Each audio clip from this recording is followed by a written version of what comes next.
ರಾಜ್ಯದಲ್ಲಿ ಸಾಮಾಜಿಕ ಮತ್ತು ಶೈಕ್ಷಣಿಕ ಸಮೀಕ್ಷೆ ಅಪೂರ್ಣವಾಗಿದ್ದು ಬೆಂಗಳೂರು ನಗರದಲ್ಲಿ ಮನೆ ಮನೆ ಸರ್ವೆ ಕಾರ್ಯ ಅಕ್ಟೋಬರ್ 23ರಿಂದ 31ರವರೆಗೆ ವಿಸ್ತರಣೆಯಾಗಿದೆ. ಸಿಎಂ ಸಿದ್ದರಾಮಯ್ಯ ನೇತೃತ್ವದಲ್ಲಿ ನಡೆದ ಸಭೆಯಲ್ಲಿ ಈ ನಿರ್ಧಾರ ಕೈಗೊಳ್ಳಲಾಗಿದೆ. ದೀಪಾವಳಿಗೆ ತಾತ್ಕಾಲಿಕವಾಗಿ 3 ದಿನ ರಜೆ ಘೋಷಣೆ ಮಾಡಿದ್ದು, ರಜೆ ಬಳಿಕ ಮತ್ತೆ 9 ದಿನ ಸಮೀಕ್ಷೆ ನಡೆಯಲಿದೆ. ರಜೆ ಬಳಿಕ ನಡೆಯೋ ಸರ್ವೆಗೆ ಶಿಕ್ಷಕರನ್ನ ನೇಮಿಸಲ್ಲ, ಬದಲಾಗಿ ಇತರೆ ಸರ್ಕಾರಿ ಸಿಬ್ಬಂದಿಯಿಂದ ಮಾತ್ರ ಸರ್ವೆ ಕಾರ್ಯ ನಡೆಯಲಿದೆ. ಸದ್ಯ ಬೆಂಗಳೂರಿನಲ್ಲಿ 50% ಸರ್ವೆ ಕಾರ್ಯ ನಡೆದಿದ್ದು, ರಾಮನಗರ, ಬೀದರ್ನಲ್ಲಿ 90ಕ್ಕಿಂತ ಕಡಿಮೆ ಸಮೀಕ್ಷೆ ನಡೆದಿದೆ. ದೀಪಾವಳಿ ರಜೆ ಬಳಿಕ ಶಿಕ್ಷಕರು ಶಾಲಾ ಕಾಲೇಜುಗಳಿಗೆ ಕಾರ್ಯನಿರ್ವಹಿಸಲಿದ್ದಾರೆ.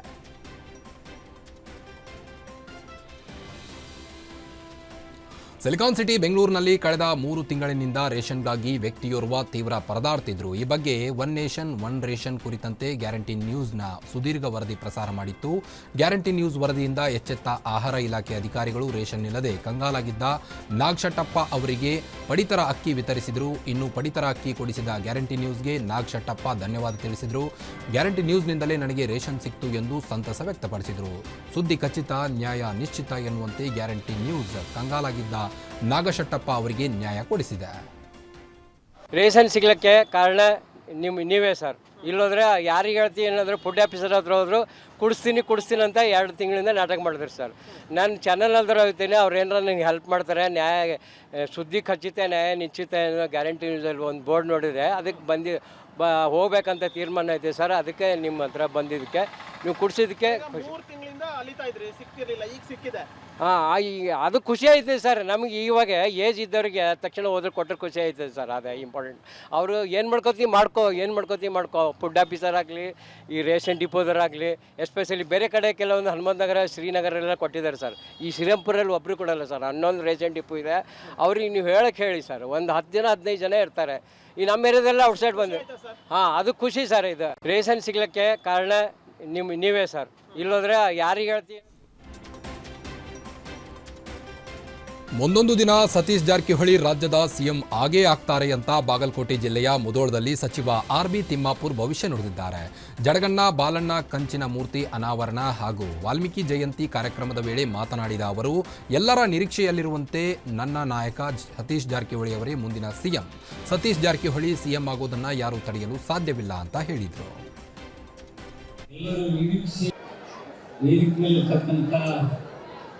ನನ್ನ ನಾಯಕ ಮುಂದಿನ ಎಲ್ಲರೂ ನಿರೀಕ್ಷೆಯಲ್ಲಿರ್ತಕ್ಕಂಥ ಮುಖ್ಯಮಂತ್ರಿ ಅಂತಕ್ಕಂಥದ್ದು ಯಾರೇನು ತಪ್ಪಿಸಕ್ಕಾಗೋದಿಲ್ಲ. ಅವ್ರು ಹಾಗೆ ಆಗ್ತಾರೆ. ಹಿತದಿಂದ ಆಗ್ತಾರೆ, ಸ್ವಂತ ಶಕ್ತಿಯಿಂದ ಆಗ್ತಾರೆ, ಸ್ವಂತ ಆರಿಸಿಂದ ಬಂದು ಆಗ್ತಾರೆ. ಸ್ವಂತ ಶಕ್ತಿ ಡೆವಲಪ್ಮೆಂಟ್ ಮಾಡಿ ಈ ನಾಡಿನ ಮುಖ್ಯಮಂತ್ರಿ ಒಂದಿಲ್ಲ ಒಂದು ದಿವಸ ಹಾಗೆ ಆಗ್ತಾರೆ ಅಂತ.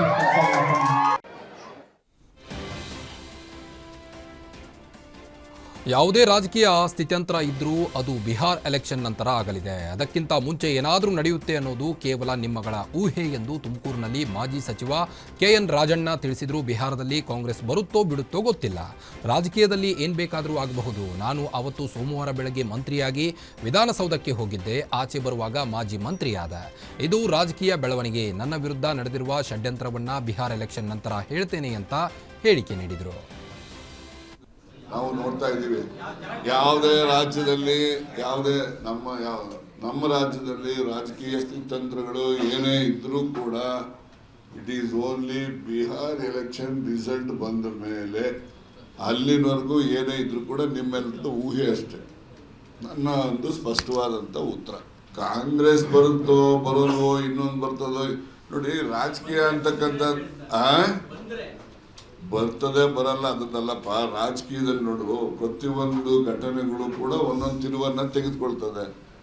ಅದರಿಂದ ಈ ರಾಜಕೀಯ ಹಿಂಗೆ ಇರುತ್ತೆ ಹಾಗೆ ಇರುತ್ತೆ ಅಂತಕ್ಕಂಥದ್ದನ್ನ ಯಾರು ಕೂಡ ಊಹೆ ಮಾಡಲಿಕ್ಕೂ ಕೂಡ ಆಗೋದಿಲ್ಲ.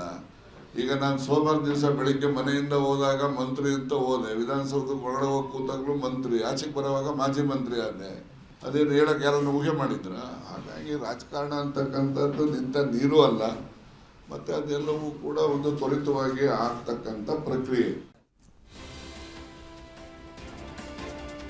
ಕಳೆದ ಒಂದು ವಾರದಿಂದ ಆರ್ಎಸ್ಎಸ್ ಬಗ್ಗೆ ಹಗುರವಾಗಿ ಮಾತನಾಡುವ ಕೆಲಸ ಆಗ್ತಿದೆ. ಆರ್ಎಸ್ಎಸ್ ಚಟುವಟಿಕೆ ನಿರ್ಬಂಧ ಹೇರುವ ಪ್ರಯತ್ನ ನಡೆಯುತ್ತಿದೆ ಎಂದು ಶಿವಮೊಗ್ಗದಲ್ಲಿ ಸಂಸದ ಬಿವೈ ರಾಘವೇಂದ್ರ ಆಕ್ರೋಶವನ್ನು ವ್ಯಕ್ತಪಡಿಸಿದರು. ನೇರವಾಗಿ ಆರ್ಎಸ್ಎಸ್ ಹೆಸರು ಹೇಳಲು ತಾಕತ್ತಿಲ್ಲದ ಸಂಘ ಸಂಸ್ಥೆ ಎನ್ನುತ್ತಿದ್ದಾರೆ. ಸಿಎಂ ಸಿದ್ದರಾಮಯ್ಯನವರು ಇದು ಜಗದೀಶ್ ಶೆಟ್ಟರ್ ಮಾಡಿರುವ ಆದೇಶ ಅಂತ ಹೇಳ್ತಾರೆ. ಜಗದೀಶ್ ಶೆಟ್ಟರ್ ಆದೇಶ ಮಾಡಲಿಕ್ಕೆ ಕಾರಣ ಬೇರೆ ಇತ್ತು. ಆರ್ಎಸ್ಎಸ್ ಯಾರ ತಲೆ ಒಡೆದು ಆಸ್ತಿ ಮಾಡಿಲ್ಲ ಅಂತ ಕಿಡಿಕಾರಿದರು.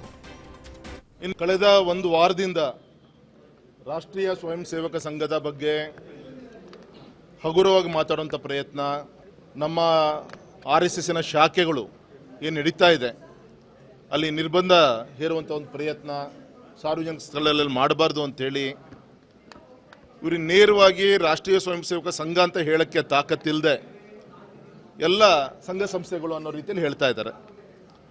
ಇನ್ನು ಗೌರವಿತ ಸಿದ್ದರಾಮಯ್ಯನವರು ಹೇಳ್ತಾ ಇದ್ರು ಜಗದೀಶ್ ಶೆಟ್ಟರ್ ಅವತ್ತು ಆದೇಶವನ್ನು ಮಾಡಿದ್ರು ಅಂತ ಹೇಳಿ. ಅವತ್ತಿನ ಮುಖ್ಯಮಂತ್ರಿ ಜಗದೀಶ್ ಶೆಟ್ಟರು ಮಾಡ್ಲಿಕ್ಕೆ ಕಾರಣ ಯಾವುದೋ ಒಂದು ಶಾಲೆ ಕಾಲೇಜಲ್ಲಿ ಕೋಳಿ ಕುರಿ ಕರೆದು ಮದುವೆ ಮುಂಜೆ ಮಾಡಿದಂಥ ಒಂದು ಉದಾಹರಣೆಯನ್ನು ಕಣ್ಮುಂದಿಟ್ಕೊಂಡು ಆ ಒಂದು ಚೌಕಟ್ಟಲ್ಲಿ ಮಾಡಿದರೆ ಹೊರತು ಈಗ ರಾಷ್ಟ್ರೀಯ ಸ್ವಯಂ ಸೇವಕ ಸಂಘ 100ನೇ ವರ್ಷದ ಶತಮಾನೋತ್ಸವ ಆಚರಣೆ ಮಾಡ್ತಿರೋದು ಈ ಸಂದರ್ಭದಲ್ಲಿ ದುರುದ್ದೇಶ ಪೂರ್ವಕವಾಗಿ ಅದರ ಹೆಸರನ್ನು ಹೇಳದೆ ಈ ರೀತಿಯಂಥ ಒಂದು ಪ್ರಯತ್ನವನ್ನು ಮಾಡ್ತಾ ಇದ್ದಾರೆ. ಕಲಬುರಗಿ ಜಿಲ್ಲೆ ಚಿತ್ತಾಪುರ ಪಟ್ಟಣದಲ್ಲಿ ಆರ್ಎಸ್ಎಸ್ ಪಥಸಂಚಲನಕ್ಕೆ ಅನುಮತಿ ನಿರಾಕರಣೆ ಹಿನ್ನೆಲೆ ಆರ್ಎಸ್ಎಸ್ ಕಲಬುರಗಿ ಜಿಲ್ಲಾ ಸಂಘ ಸಂಚಾಲಕ ಅಶೋಕ್ ಪಾಟೀಲ್ ಹೈಕೋರ್ಟ್ ಮೆಟ್ಟಿಲೇರಿದ್ದಾರೆ. ತಾಲೂಕು ಆಡಳಿತ ನಮಗೆ ನಿನ್ನೆ ಸಂಜೆಯವರೆಗೆ ನಿರಾಕರಣೆಯಾಗಲಿ ಒಪ್ಪಿಗೆ ಪತ್ರ ಕೊಟ್ಟಿರಲಿಲ್ಲ. ಪೂರಕ ಮಾಹಿತಿಯನ್ನು ನಾವು ಕೊಟ್ಟಿಲ್ಲವೆಂದು ಪಥಸಂಚಲನಕ್ಕೆ ಅನುಮತಿ ನೀಡಿಲ್ಲ ಎಂದರು. ಇನ್ನು ನವೆಂಬರ್ 2ರಂದು ಪಥಸಂಚಲನಕ್ಕೆ ಅನುಮತಿ ಸಿಕ್ಕಿದೆ. ಅರ್ಜಿ ಸಲ್ಲಿಕೆ ಬಗ್ಗೆ ಅಕ್ಟೋಬರ್ 24ಕ್ಕೆ ವಿಚಾರಣೆ ಮುಂದೂಡಲಾಗಿದೆ. ಜನರಿಗೆ ಯಾವುದೇ ತೊಂದರೆ ಆಗದಂತೆ ನಾವೇನು ಮಾಡ್ತಿಲ್ಲ ಎಂದು ಗ್ಯಾರಂಟಿ ನ್ಯೂಸ್ಗೆ ಆರ್ಎಸ್ಎಸ್ ಸಂಚಾಲಕರ ಪರ ವಾದ ಮಂಡಿಸಿದ ಹಿರಿಯ ವಕೀಲ ಸತ್ಯನಾರಾಯಣಾಚಾರ್ಯ ಕಾಡ್ಲೂರು ಹೇಳಿದರು.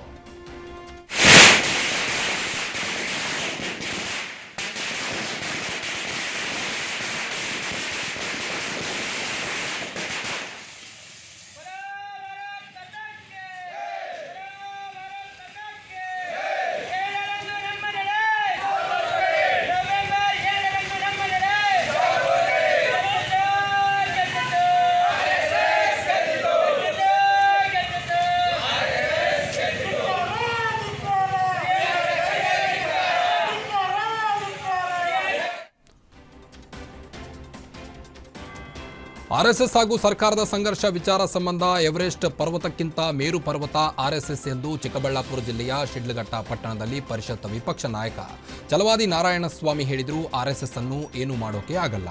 ಕಾಂಗ್ರೆಸ್ ಸರ್ಕಾರ ಆರ್ಎಸ್ಎಸ್ ಅನ್ನ ಟಾರ್ಗೆಟ್ ಮಾಡ್ತಾ ಇಲ್ಲ. ಆರ್ಎಸ್ಎಸ್ ಹೆಸರು ಬಳಸಿ ಮುಸಲ್ಮಾನರನ್ನ ಇಕ್ಕಟ್ಟಿಗೆ ಸಿಲುಕಿಸಿದ್ರು. ಆರ್ಎಸ್ಎಸ್ಗೆ 100 ವರ್ಷದ ಇತಿಹಾಸ ಇದೆ. ಆರ್ಎಸ್ಎಸ್ ಹೆಸರು ಬಳಸಿ ಮುಸ್ಲಿಮರ ಕಡಿವಾಣ ಹಾಕಲು ಸರ್ಕಾರ ಸಂಚು ರೂಪಿಸಿದೆ. ಮುಸ್ಲಿಂನವರಿಗೆ ನೇರವಾಗಿ ಹೇಳಲು ಸಾಧ್ಯವಿಲ್ಲ. ಹೀಗಾಗಿ ಆರ್ಎಸ್ಎಸ್ ಬಳಸಿಕೊಂಡು ಈ ಕೆಲಸ ಮಾಡಿದೆ ಎಂದು ಕಿಡಿಕಾರಿದರು. ಎವರೆಸ್ಟ್ ಪರ್ವತವನ್ನು ಕೆಡವಿ ಬಿಸಾಕಬೇಕು ಅನ್ನೋ ಆಸೆ ಪಾಪ ಆಗತ್ತಾ? ಎವರೆಸ್ಟ್ ಪರ್ವತಕ್ಕಿಂತ ಹೆಚ್ಚು ಮೇರು ಪರ್ವತ ಇವತ್ತು RSS. ಆದ್ದರಿಂದಾಗಿ ಯಾರು ಏನೂ ಮಾಡಲಿಕ್ಕಾಗಲ್ಲ. ಆದರೆ ಅವರು RSSನ ಟಾರ್ಗೆಟ್ ಮಾಡ್ತಾ ಇಲ್ಲ ಅಂತ ನನಗೆ ಈಗ ಅನಿಸ್ತದೆ. ಯಾಕೆಂತಂದರೆ ನಾನು ನಿನ್ನೆವರೆಗೂ ಯೋಚನೆ ಮಾಡಿದೆ. ದಡ್ಡರಲ್ಲೂ ಬುದ್ಧಿವಂತರಿರ್ತಾರೆ.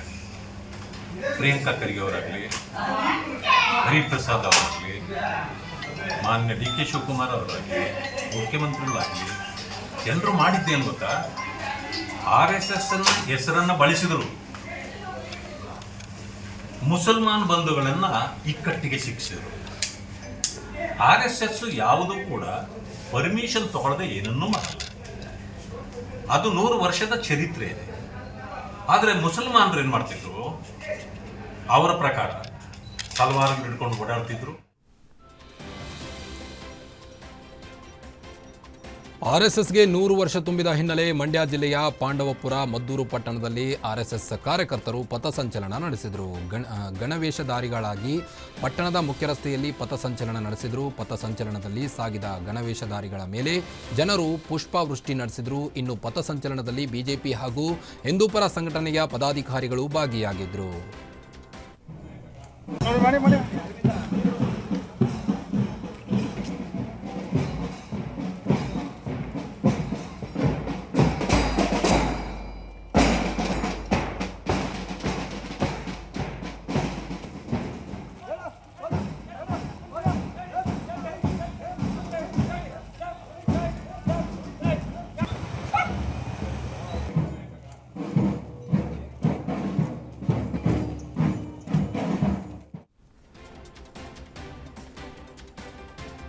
ನಾಳೆ ಚಿತ್ರಾಪುರದಲ್ಲಿ ಆರ್ಎಸ್ಎಸ್ ಪಥಸಂಚಲನಕ್ಕೆ ಕೌಂಟರ್ ಕೊಡಲು ಭೀಮಾ ಆರ್ಮಿ ಸಜ್ಜಾಗಿದ್ದು ಸರ್ಕಾರದ ಆದೇಶದ ನಡುವೆ ಕಾರ್ಯಕ್ರಮ ಕುತೂಹಲ ಮೂಡಿಸಿದೆ. ಸಚಿವ ಪ್ರಿಯಾಂಕ್ ಖರ್ಗೆ ಬೆದರಿಕೆ ಕರೆ ಹಿನ್ನೆಲೆ ಭೀಮಾ ಪಥಸಂಚಲನ ನಡೆಸಲು ಸಿದ್ಧತೆ ನಡೆಸಲಾಗಿದೆ. ನಾಳೆ ಕಲಬುರಗಿ ಜಿಲ್ಲೆ ಚಿತ್ತಾಪುರ ಪಟ್ಟಣದ ಪ್ರಮುಖ ಪ್ರದೇಶಗಳಲ್ಲಿ ಭೀಮಾ ಆರ್ಮಿ ರ್ಯಾಲಿ ನಡೆಸಲಿದೆ.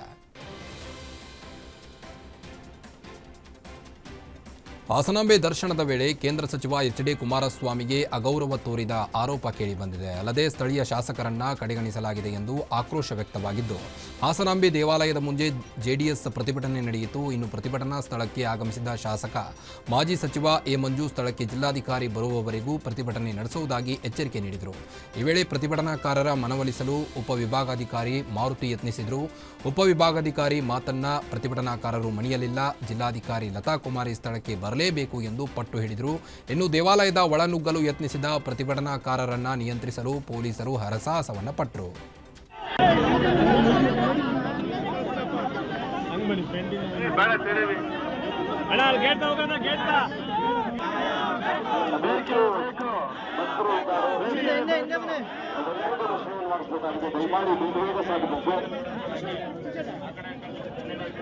ನಿಧಾನಗತಿಯಲ್ಲಿ ಸಂಪರ್ಕಪಟ್ಟ ಭಕ್ತರು ದಯಮಾಡಿ ಒಂದು ಸ್ಥಳೀಯ ನೆಲೆಸ್ಕೊಂಡು ಮುಂದೆ ಹೋಗಿ ಸಾಕಷ್ಟು ಸಂಖ್ಯೆಯಲ್ಲಿ ಭಕ್ತರು